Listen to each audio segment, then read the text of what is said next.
আসসালামু আলাইকুম। আপনারা সবাই কেমন আছেন? আশা করি সবাই ভালো। আলহামদুলিল্লাহ, আমরাও ভালো আছি। এদিকে গাছগুলো দেখতে আসছিলাম। তবে বেশি গাছ নেই আমার। আগে অনেক গাছ ছিল। যেহেতু আমি পোকামাকড়কে ভয় পায় ফেলে দিয়েছিলাম অনেক গাছ। তো বেলি ফুলের গাছ দেখতেছি পাতাগুলো অনেক বড়, বড় হইছে। সকালবেলা দেখলাম এই ফুলটা কত বড় আর এখন দেখি একেবারে ছোট। তো এখানে ২-৩ রকমের নয়নতারা গাছ আছে। তো একেক গাছের ফুল একেক রকম দেখতে খুবই ভালো লাগে। যাই হোক, হ্যাঁ, আজকে একটা সুন্দর মুহূর্ত কাটাবো। তো আপনারা দেখতে থাকুন কি আমার ভিডিওতে থাকতেছে। যদি আমার ভিডিওর কোনো অংশ ভালো লেগে থাকে প্লিজ আপনারা লাইক, কমেন্ট, সাবস্ক্রাইব করবেন। তো আমার ম্যাডাম আমাকে বলল যে, "মা, আজকের দিনটার কথা তুমি ভুলে গেলা। আজকের তারিখটার কথাও ভুলে গেলা।" তো বললাম, "বাবা, কি হয়েছে? আজকে তো ২০ তারিখ।" তো বলল, "২০ তারিখের কথা তুমি ভুলে গেলা যে ২০ তারিখে কে আসতে পারে?" তো আসলে আমরা সন্তানেরা যখন বড় হয়ে যায় না, তখন আসলে আমরা আমাদের মাদের অনেক কিছুর কথাই ভুলে যাই। আমরা মনে করি তারা বয়স হয়ে গেছে, বৃদ্ধ হয়ে গেছে, তাদের কোনো চাহিদা থাকতে পারে না, আনন্দ থাকতে পারে না, কোনো কিছুই থাকতে পারে না। আসলে এই ধারণাটা কিন্তু ভুল। পিচ্চিদের যেমন অনেক ধরনের আবদার থাকে, আসলে আমাদের মায়েদেরও কিন্তু অনেক রকমের আবদার থাকে। কিন্তু হয়তো ওনারা মুখ ফুটিয়ে আমাদেরকে কিন্তু অনেক কিছুই কিন্তু বলে না। আর আমরাও সন্তানেরা বুঝতে চেষ্টা করি না নিজেদের সংসার, সন্তান এইসব নিয়ে কিন্তু আমরা সবসময় ব্যস্ত থাকি। শ্বশুর-শাশুড়ি হোক বা বাবা-মা হোক, ওনাদের ছোটোখাটো জিনিসগুলোর দিকেও আমরা খেয়াল রাখতে পারি না। অ্যাম এটা আসলে আমাদের জন্য খুবই কষ্টের ব্যাপার।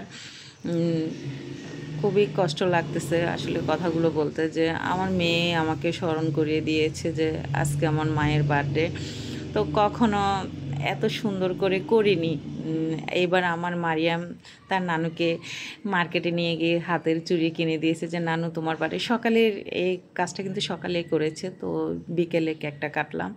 তো আমার মেয়ে নিজের পছন্দ মতে নানুর জন্য কেক নিয়ে এসেছে। তো আম্মুর কেক ভ্যানিলা কেকই আম্মু পছন্দ করে। তো পাইনি, ভ্যানিলা কেকটা পাওয়া যায়নি যেহেতু। তো চকলেট কেক নিয়ে এসেছে। তো এই সব কিছুই কিন্তু আমার মেয়ে করেছে। থ্যাংক ইউ সো মাচ আমার মেয়েকে, যে আমার মাকে ছোট্ট একটা আনন্দ উপহার দেওয়ার জন্য। মা তো এত খুশি। আমার নিজের কাছেও খুবই ভালো লেগেছে যে আমার মা এত খুশি হয়েছে।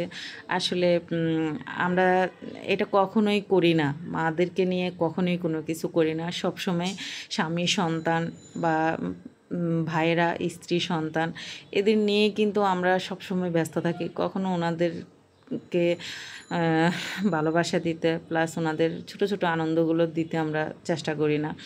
তো আমার মেয়েকে আমি আসলেই খুবই ধন্যবাদ জানাই যে মেয়ের এত সুন্দর একটা অ্যারেঞ্জমেন্ট ও করেছে। খুবই ভালো লেগেছে।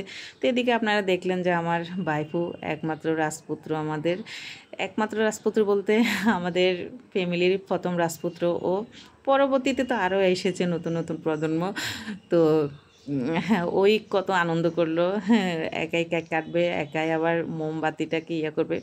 তো এই তো আমার মাকে সবাই খাওয়াই দিচ্ছে।